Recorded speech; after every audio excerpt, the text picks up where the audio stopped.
disperse them as appropriate. Looks like we're now live on YouTube, so I guess we can get started. Looks like we have, I just wanted to go through who we have here this morning. Looks like myself, Mark, Kathy, Elliot, Ron, Richard. I'm just talking about committee members at this point. Am I missing anyone? I thought that I had seen, and Sandy, sorry, there's Sandy, and as well as I see we have Steve Pixley joining us as well from his fine abode. All right, well, item number one, non-agenda items. Does anyone have anything, a non-agenda item they'd like to present to the committee? Yes, Josh, I do. I propose that future Harbor Committee meetings not be scheduled on the same day as select board meetings to minimize the meeting burden on participants. Okay, let's, Elliot, let's take that one up through the agenda item 3, because I had a similar thought as well. So let's tackle that one there. Anyone else with any non-agenda items? All right. Item 2, moving right along, approval of the December minutes. Did anybody have any time to look through those minutes that was sent around? Yeah. Any concerns or questions or anything? It looked good to me, Josh, and I would make a motion to approve them as is. All right. Second. Thank you, Kathy and Mark. All right, let's have a vote. All those in favor of approving the minutes? Boom. 4. All right. So getting right to, then now we're to item 3, meeting procedures and schedules. And I did want to talk about a couple of things. And we'll take Elliot's issue or question first, because I think he's quite right. The select board does meet, as you guys know, on Tuesdays, and oftentimes they have agenda items that will be relevant for us. Today being a perfect example, actually. They do have some discussion points they're going to be raising tonight that I would like to have see what they're going to say. So I would agree that not having meetings on Wednesday would be, on Tuesday would be great. So I was wondering about Wednesday. How do people feel about the first Wednesday of the month? I'm fine with that. I wonder if we could move it back to 8, unless you're gonna keep a tighter ship, and we're going to keep it so that we're not 2.5 hours, because I do need to be at work, and typically I should be at work by 8:30, and they understand that this is part of my community service, but since we're Zooming, 8 seems reasonable. Yep, I was gonna actually ask the same thing. So thank you, Kathy, because 8:30 is a little bit problematic for me as well. So how would 8 o'clock on the first Wednesday of the month be for everyone? No problems? All right. I think let's go ahead and do that. I don't think we need a motion for that, but let's just go ahead and plan on that. So it'll be the first Wednesday of every month at 8 a.m. And it'll be via Zoom until such time as we can all get together again. Oh, good morning, Bruce. Bruce has joined us. All right. Well, so the question of the meetings raises an interesting question or discussion that I wanted to bring up.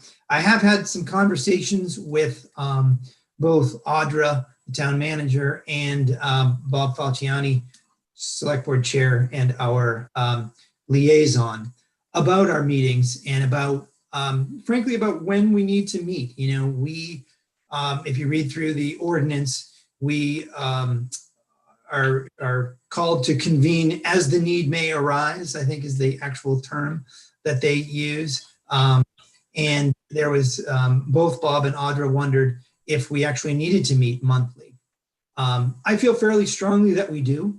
And, but I am also hoping that we can, as Kathy said, kind of keep a fairly tight ship and move these meetings along.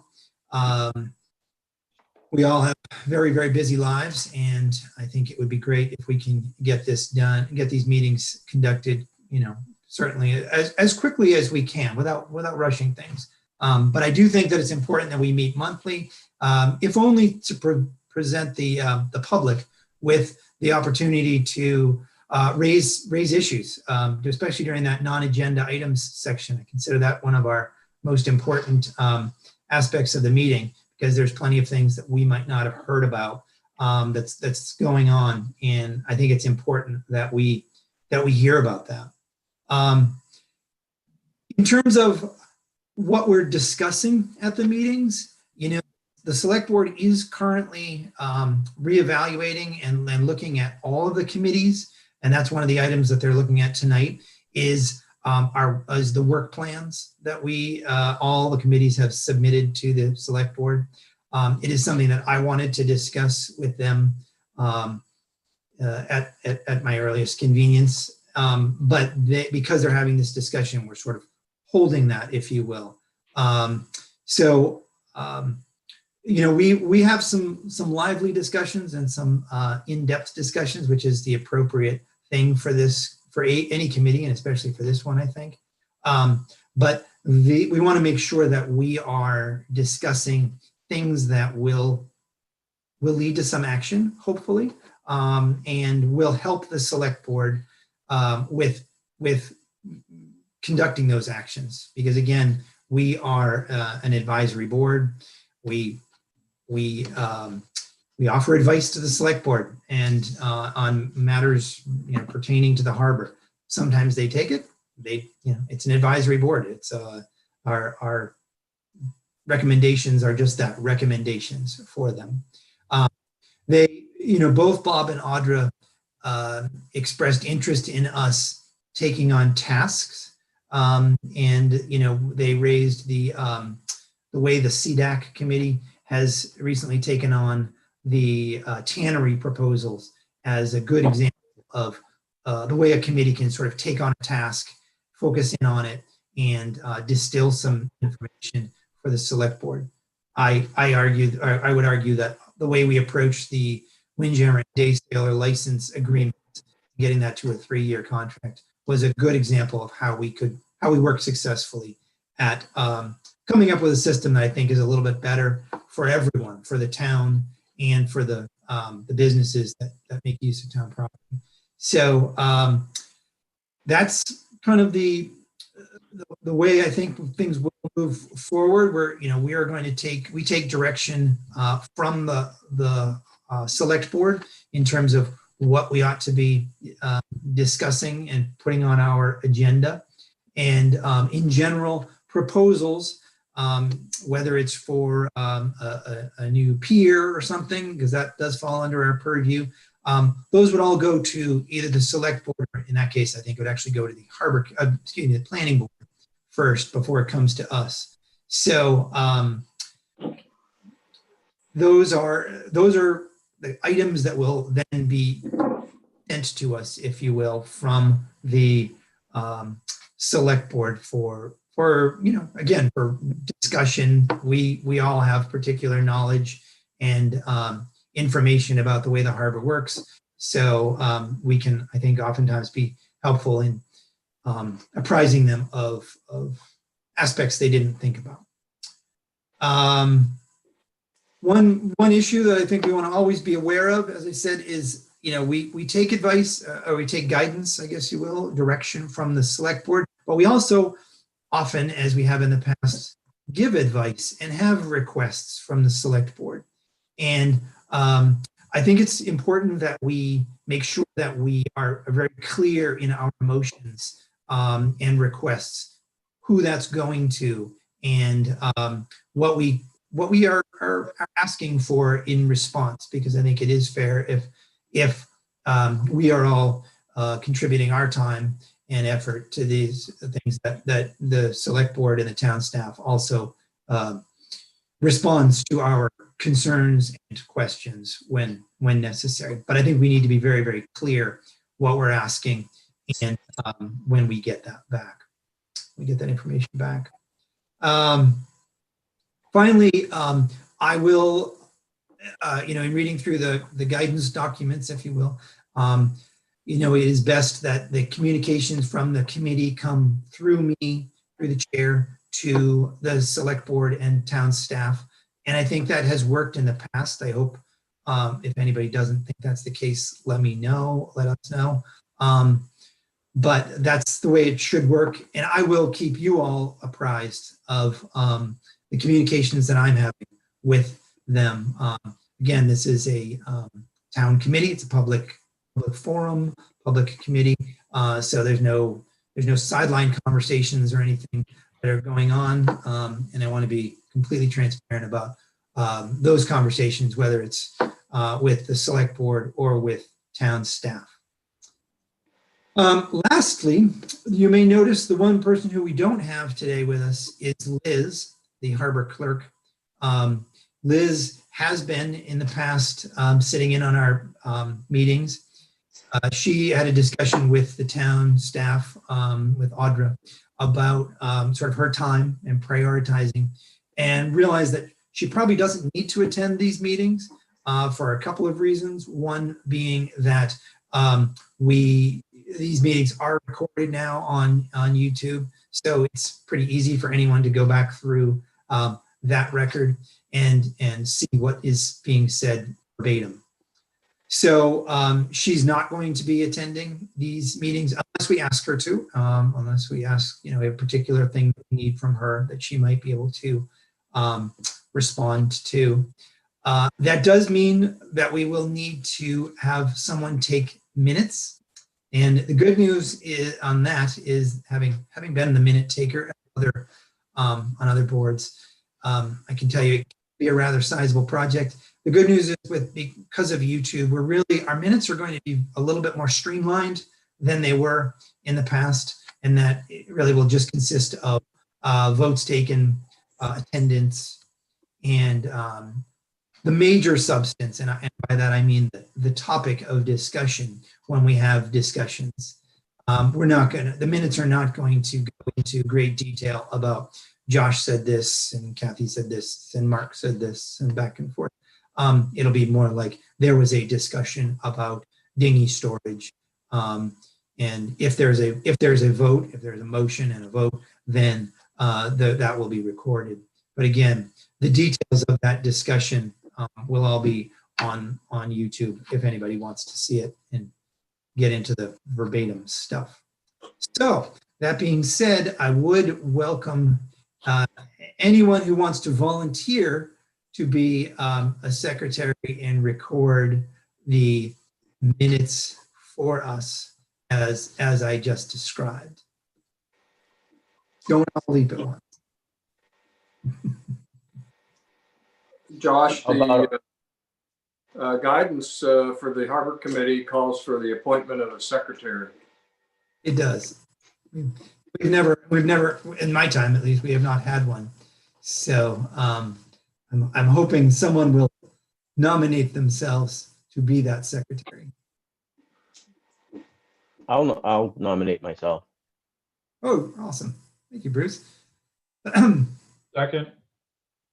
Seconded by Mark. All right. Any discussion? Anyone want to? Way to go, Bruce. Means I have to pay attention. All right, excellent. So let's have a vote on that for nominating Bruce as the secretary. All those in favor? We got 1, 2, 3, 4. Thank you. Excellent. Thank you, Bruce. All right. Does anyone have any questions about that? What item 3, meeting procedures and and schedule, I think we've taken care of schedule, but in terms of the meeting procedures, as I said, I do think that we need to get together monthly. You know, we had that gap there because of COVID and the pandemic and all, where we didn't meet. And I felt, I don't know, personally, I felt pretty disconnected, like, what's going on? And I think it is very helpful to get together once a month, again, for the public to have a chance to sound off and let us know of things, and other committee members. And I would like to have, if he's willing, Steve offer his harbor master report every month as well. Is everyone good with that? I could see these meetings much shorter on occasion, 20, 30 minutes. And then on other occasions, when we have a lot to discuss, they will go longer.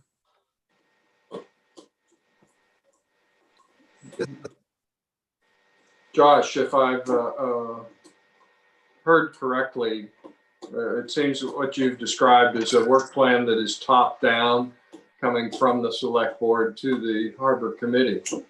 How about issues that the committee or individual members or even the general public, how about issues that people think are important and need to be discussed? How do we get that to the select board?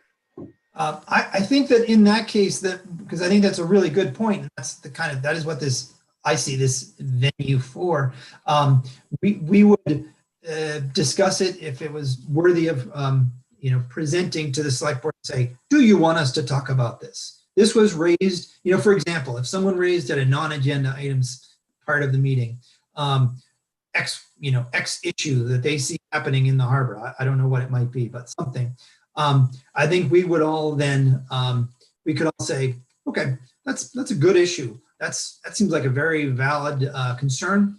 Let's communicate that to the select board and see if we ought to discuss it. I don't think every item needs to be brought to the select board, but I think, and then it would be up to the chair to communicate that to the select board and say, this was raised.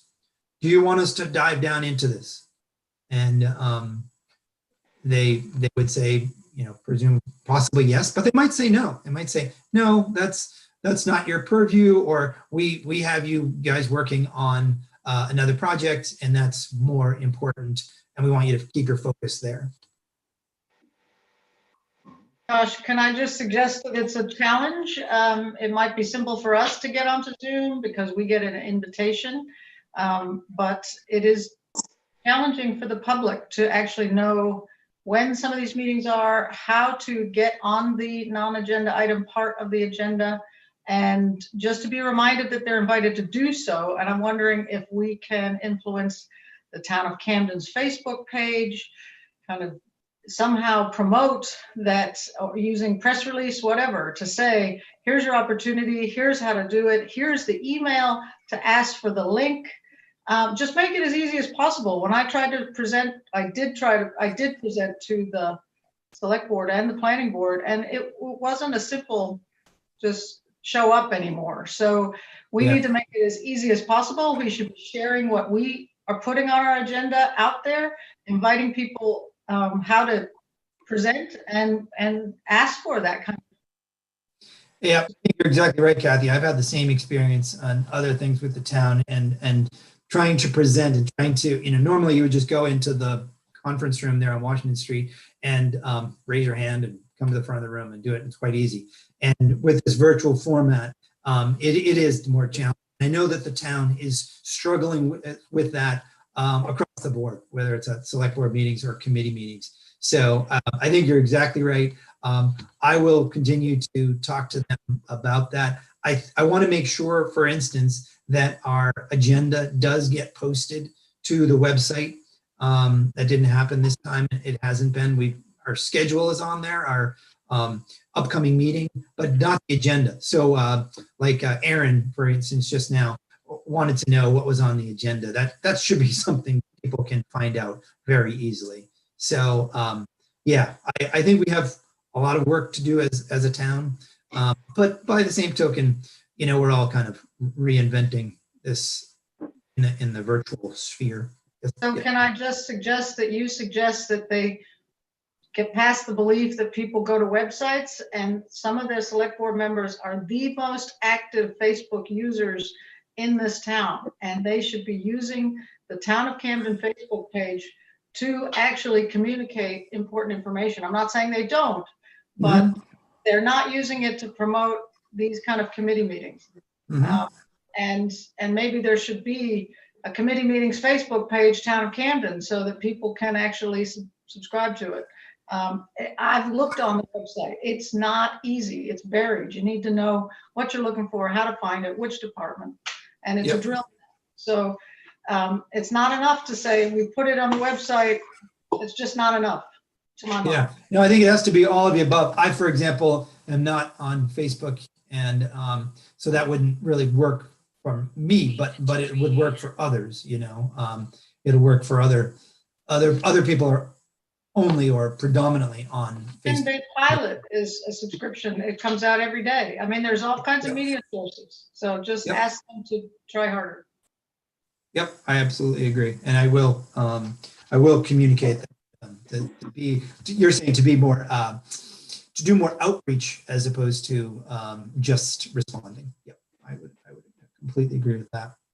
Mr. Chairperson, just to add to that for Kathy's a note, a lot of times throughout the years, anyone who comes to me, either a Harbor user or anyone, and says, hey, here's an issue.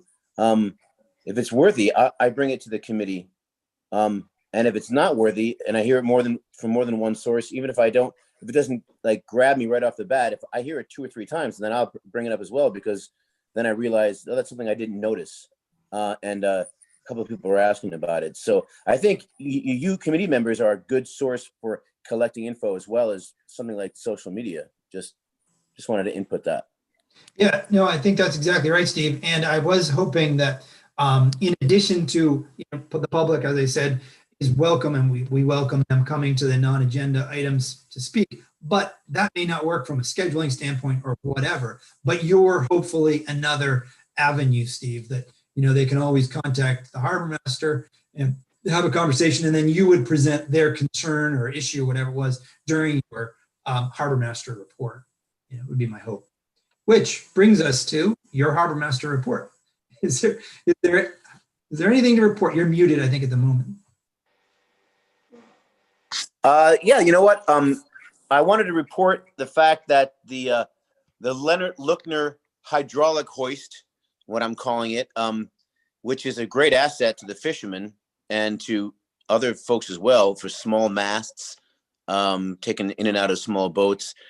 But mostly the commercial fishermen and the urchinmen, that stopped working twice in the last month, well, a month and a half. I've had to look at it. I actually hired a local person. This is the person who designed it, Kevin from Local Hydraulics. He's hard to get. It seems like just my luck. It always breaks down right before Christmas, and like this is like twice now. It's 2 years ago, same thing happened. And it's hard to get someone to come in. Of course, the urchinmen are like, wow, we've become to rely on this thing. We need it fixed. And I don't have anyone who can fix it. It's, but I found a local person. His name's Jeff Zerkow. I think a lot of you guys probably know Jeff. He was nice enough to come, and I it was dead cold that day. We had our trucks going so we could go in and warm up and then go look at it. And I had they gave me some, information about it, a schematic. But we were able to order new switches, and it works great. So we fixed that. And so I wanted to know that. Also, if you notice the overnight dockage, we're almost full. It's all commercial fishermen. There's 2 other boats that are non-commercial that are there for the winter. And only issue I had is there's 2 boats that really want, because for that price that we're charging, there's no electric that's involved. But there's one boat that really said, well, I really could use some electric here and there. Could you bill me? So I'm working that out right now with what I should or could bill them. I don't have a separate, way to figure out what they're using. So that's kind of on my mind. I've been talking with the clerk about that, with Liz, You know, that's about it for my report. On that, Steve, I was curious. I saw the dock seemed like it was pretty full and it looked great to me. Is that's an anomaly? It's not usually full like that in the wintertime, is it? 2 years ago, we were pretty close. So this is last year we had a lot of space. I don't know what maybe the fishermen, there's two of the Dodge brothers. There's one Dodge I don't let back. But there's two Dodge, Bruce and Kenny, both are on the back dock, and they like to come because Rockport totally ices up some winters and they don't want to. So I think it depends on how cold the winter's going to be, on how full we are. I think still trying to kind of get away on that, and I'm also getting away on if we should talk about the pricing for that, for next year for fees. I don't know. Well, I think for this year, it's great to see it full. It's great to see it being used. It's great to see it active. It's a lot more lively down there this winter than it has been in other winters. It's really nice to see.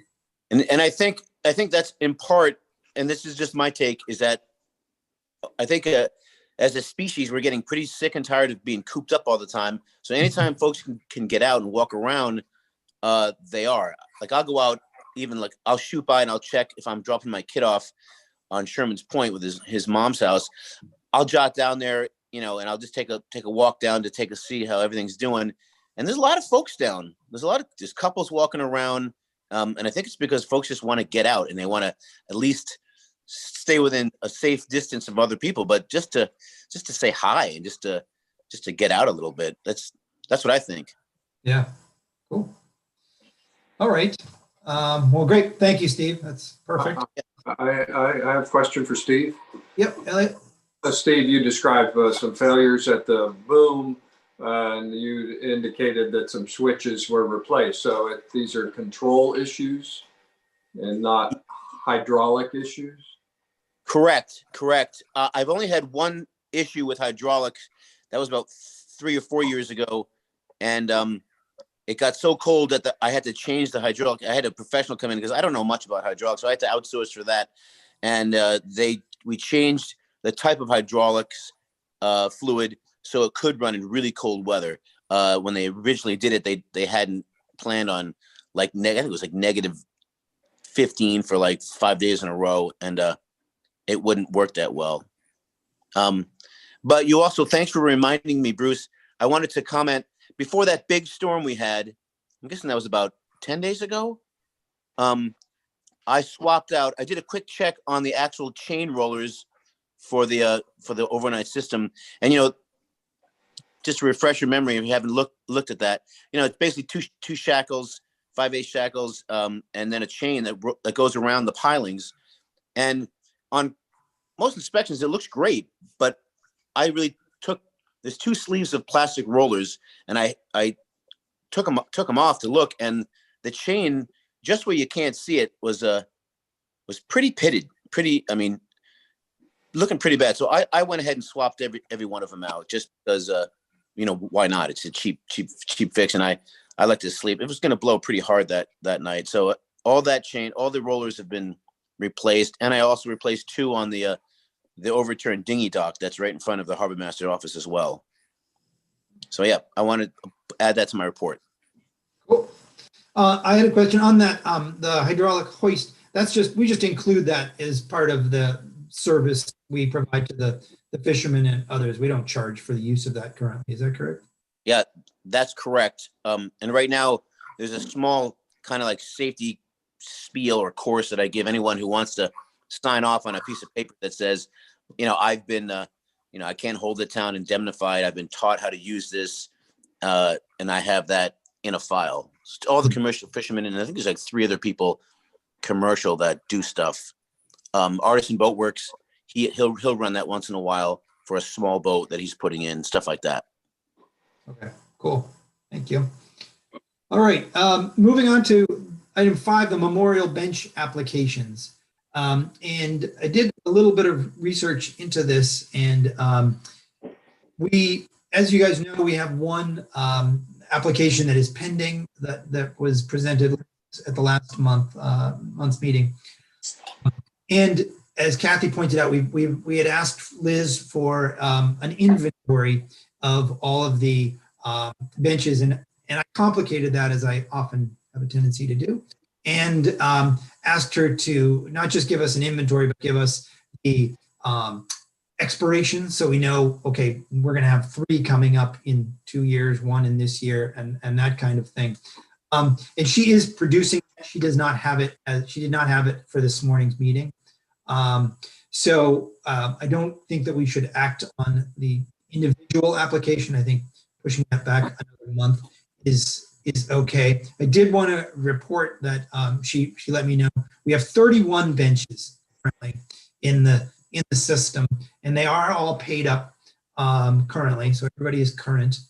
And they do the process, and it is in play, is that in the last year, prior to the last year, I think it is the 9th year, the individual who's been paying for that gets a notice that says, okay, your 10 years are up.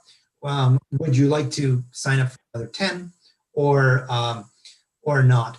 Now, I read through Appendix E of the Harbor Ordinance, and if you guys get time and are looking for some exciting reading, I would recommend that you do that, because I was completely unaware of the Sponsor a Bench program that apparently we have, as well as the Memorial Bench program. So we have two bench ways that people can get together and show their appreciation for the harbor.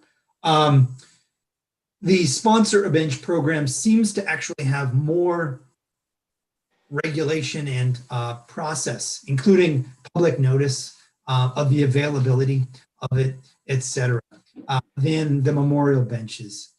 So I was not up to speed on the bench program. I am getting there, but I think that we should all familiarize ourselves with the memorial bench program in the Sponsor a Bench program, which I guess was implemented in 2001, is my read of that, so that we can act in February. And I thought in February we would bring back that application that we have, and at that point we will know, okay, we have 31 benches currently. Part of the inventory will determine what the capacity is. That's really the number that I was looking for. Okay, it's nice we have 31. Do we have capacity at the public landing for 33, 35? I don't know the number. We also have the one at Steamboat Landing, which is, as I understand it, sort of separate. So though it's also in the program, I guess. But specifically in the ordinance, it does refer to the public landing memorial benches. So that's how I would propose we move forward on the memorial benches. Kathy, yep. Thank you, Josh. I had a question. Within that 31 is Les Bex's bench. We approved that almost a year ago, shortly after he died. And I don't know that it was installed. And then there was also one that this committee decided to do after, I forget his name, died, and we wanted to put a bench right in front of your little hut.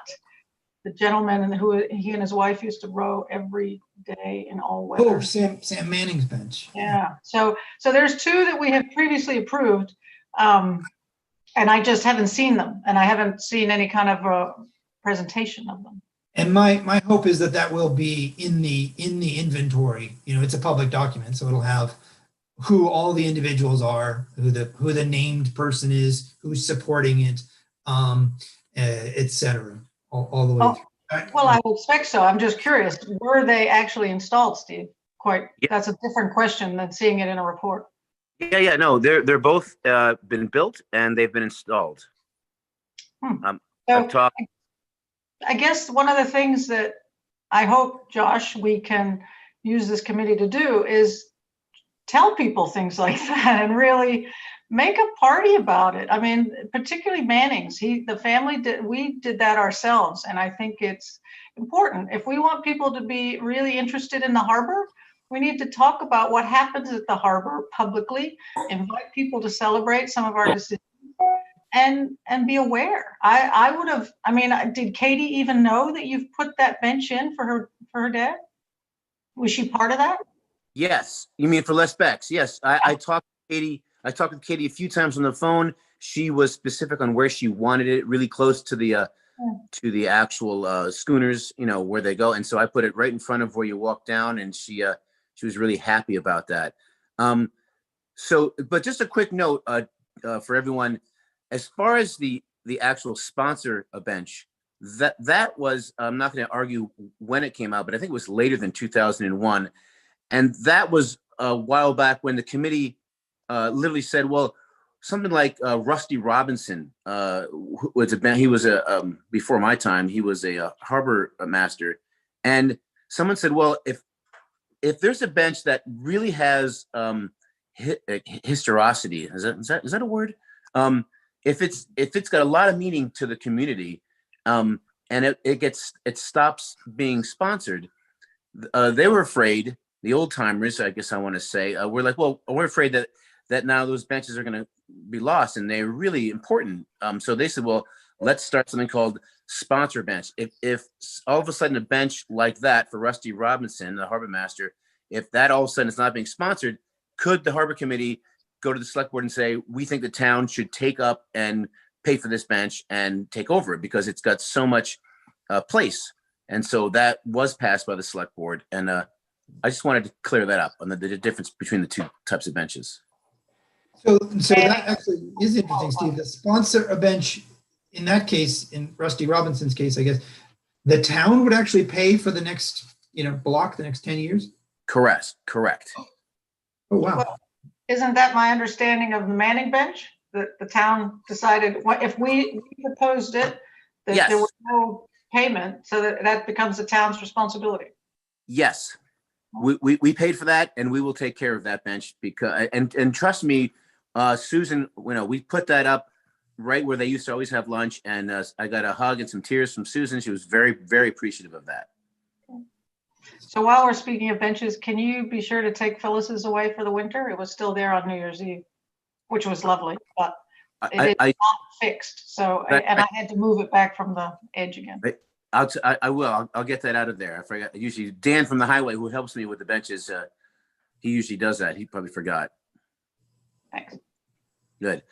Okay, I actually got to go pick up my son, but I appreciate all the work you guys do, and we'll be in touch soon. Awesome. Thank you, Steve. All right. All right, I think that does conclude the agenda. So I guess we would just be waiting for, hello, Ron. Hey, Josh. The discussion about meeting procedure ended with no real clear statement, not a question. Is there anyone who has any other comments? I think it would be important that when there is a full-time or one of the 5 committee members is not present, that a discussion needs to be had about which of the alternate people is going to vote, who's going to be assigned to vote. Yep, I think you're exactly right. That's actually in our procedures that we are supposed to do that, Ron. So Yeah, we didn't do that on the last meeting. There was an assumption made, I think, that Bob voting, but we've had 2 votes in this meeting and there's only been 4 people voting. Very good. Very good. I would have liked to have been the designated voter on the last meeting, but I wasn't. And I think there needs to be something regarding that issue, which would be that we'll have to keep track of who was designated at last. So we should be alternating between myself and Bob with regard to who's going to be voting today. But I think that should be established early on in the meeting, obviously before any votes are taken, as part of the procedure of the meeting. If we continue to have full-time members, however you want to designate them, if they continue to be absent, then it's going to become more and more critical. But we've just been through this meeting without a designated alternate. Yep, that's a great point, Ron. I apologize. That was my bad. No, not to find fault, just bring it up as a point. Yep. Another Part point, of our procedures, and I think we are supposed to designate it. We're supposed to designate, who is going to be the alternate voting. So that'll happen from now on. another point occurs to me. It's the timing of the harbor master's report. Have to be careful here, but it looks to me like it's a bit of an inconvenience for Steve to attend these meetings. I'm wondering if perhaps we did the harbor master's report early in the meeting, and then Steve can sit through if he wants to, or he can move on to something else that he thinks is more important, like going skiing or building model airplanes. Yeah. Would that be something that we would could we, and I know this, the agenda has, for the discussion of procedure of meetings, is closed, but so procedurally, I'm not sure how we address this, but I'll let you make that call. I think we can just ask him, since he is not actually required to attend this meeting. Though I have asked him, when possible, if he could, we would appreciate it. I think it's perfectly reasonable to say what works best for you, Steve. If he wants to present at 8 and be gone by 8:15, that's no problem for the way I sit. And we can't. Maybe he could do a written report, but I think it's often easier to just say it. Yes, ma'am. I had asked about a year ago that his report get put at the top of the agenda, because often when we had lengthy meetings, his was the first to go. And I think it's absolutely critical that we hear from the harbor master what's happening. And if we can lead off with that, it might influence some of the discussion leading into the meeting. It might take it in a new direction, but he is the harbor master. So I don't want us to continue to miss those reports. And if it looks like a big agenda and he knows it, then maybe he should put something in writing so we can look at it ahead of time and ask questions to that rather than ask for a verbal.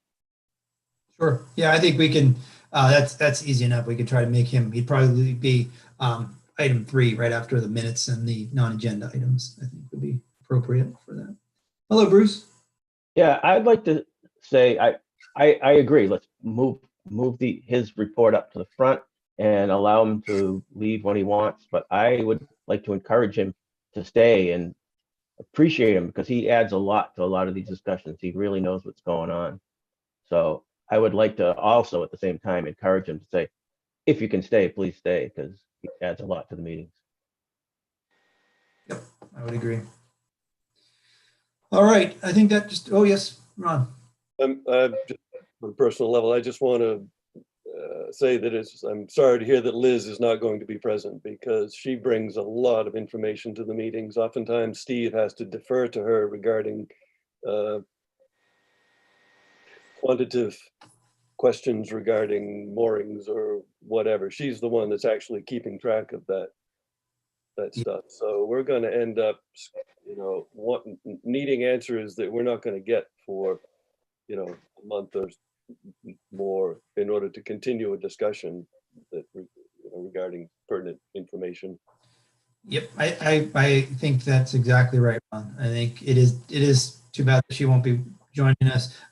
I think that it'll just mean that we need to be very clear if there's data, as we did today, say we need this from the harbor clerk by the next meeting.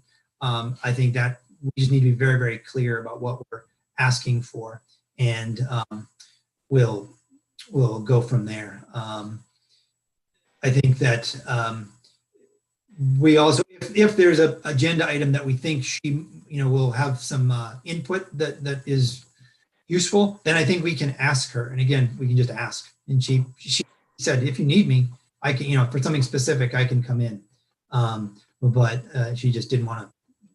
It wasn't the best use of her time to lock it up for what can be a couple of hours. All right, I think that's pretty much all we have for today. Do we need a motion? Do we need a motion to close? Hey, Josh, Yes, ma'am. there's a chat question about time limits on discussion. Where is that? Go down in the little chat thing. I guess the short answer of that is, I'm not sure about, I'm not sure I feel about that. There is the non-agenda items section. Typically in other boards, and Mark, maybe you can help me on this, but I think in other boards, it's typically 3 minutes that, the public is allowed to talk about, to raise an issue for 3 minutes. I don't think that's, depending on the committee and timing, I don't think that's strictly enforced.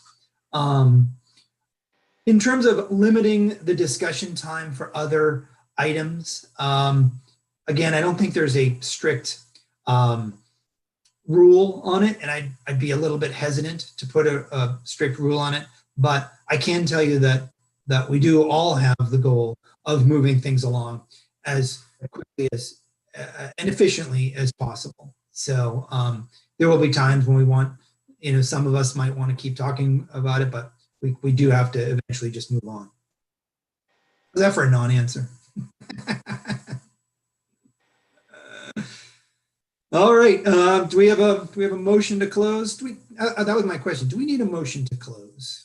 We didn't need a motion to start it. Anybody know? Motion, it I doesn't think matter. it's appropriate just for you to adjourn the meeting. Okay. Yeah, that seems like a silly motion to have to do. All right. With that being said, thank you guys for coming, and let's look forward to the February meeting, which we said will be Wednesday. I don't have a calendar in front of me, but at 8 a.m. Anybody know what day of the week, what particular day that is? We should have that. Hold on. Let's see. I thought we said Wednesdays. We did. I'm looking for the date, actually. Wednesday, the 3rd. Jeff. Wednesday the 3rd. Wednesday the 3rd at 8 a.m. And if we have an agenda item, we send you an email? Yes. Okay. Awesome. Thank you, guys. Bye. Have a great day.